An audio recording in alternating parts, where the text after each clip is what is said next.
Hi ನಮಸ್ಕಾರ. ಇದು Tuesday mini log. ಇದು 6:10ಗೆ. ಸೊ ಎದ್ದು ಫ್ರೆಶ್ ಅಪ್ ಆಗಿ ಸ್ನಾನ ಎಲ್ಲ ಮುಗಿಸ್ಕೊಂಡು ನಾನು ಹೊರಟಿದ್ದು ಆಫೀಸಿಗೆ. ಸೊ ಇವತ್ತೇನು ಟಿಫನ್ ಎಲ್ಲ ಮಾಡಿಲ್ಲ, ಬಿಕಾಸ್ ಲಂಚ್ ಆಗಲಿ ಟಿಫಿನ್ ಆಗಲಿ everything is provided in my office only. So ಟಿಫಿನ್ಗೆ ಶಾವಿಗೆ ಉಪ್ಪಿಟ್ಟು ಹಾಗೆ ಚೂರು ಟೊಮೆಟೊ ಬಾತ್ ತಿಂದು ಸ್ವಲ್ಪ ಕಾಫಿ ಕುಡಿದು ಎಲ್ಲ ಫ್ರೆಂಡ್ಸ್ ಜೊತೆ ಒಂಚೂರು ಮಾತಾಡಿ ಹಾಗೆ ಮಧ್ಯಾಹ್ನ ಊಟ ಕೂಡ ಆಯಿತು. ಅರೌಂಡ್ ಒಂದು 3 o'clockಗೆ ಕಾಫಿ ಕೂಡ ಕುಡಿಯೋಕೆ ಹೋಗಿದ್ವಿ. ಆ್ಯಸ್ ಯೂಶುವಲ್ ಮನೆಗೆ ಬಂದ ಮೇಲೆ ನಾನು ನನ್ನ ತಂಗಿ ರಾಯಚೂರು ಬಜ್ಜಿ ತಿನ್ನೋಕೆ ಹೋಗಿದ್ವಿ. ಆಪೋಸಿಟಲ್ಲೇ ಮರಿಯನ್ ಮಾಡಿತ್ತು. ಹಾಗೆ ಒಂಚೂರು ಪಾಸ್ತಾ ತೊಗೊಂಡು ಮನೆಗೆ ಬಂದೆ. ನನ್ನ ತಂಗಿದು ಯೂನಿಫಾರ್ಮ್ ಕೊಟ್ಟಿದ್ರು, ಸೊ ಅದನ್ನ ನೋಡ್ತಿದ್ದೆ. ನೋಡಿ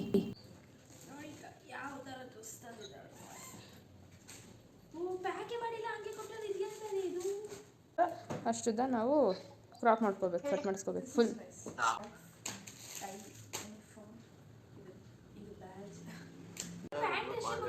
ಶರ್ಟ್ ಒಂದಿಲ್ಲ ಕೊಡ್ತಾರೆ, ನನಗೆ ಸೈಜ್ ಇರಲಿಲ್ಲ. ಅಷ್ಟಾಗಿ ವಿಡಿಯೋ ಕ್ಯಾಪ್ಚರ್ ಮಾಡಲಿಲ್ಲ, ಚೂರು ಬಿಸಿ ಡೇ ಆಗಿತ್ತು. ಊಟ ಮಾಡಿ ಮಲ್ಕೊಂಡೆ. ಎಷ್ಟಾಗಿತ್ತು ಇವತ್ತಿನ ಮಿನಿ ಲಾಗ್.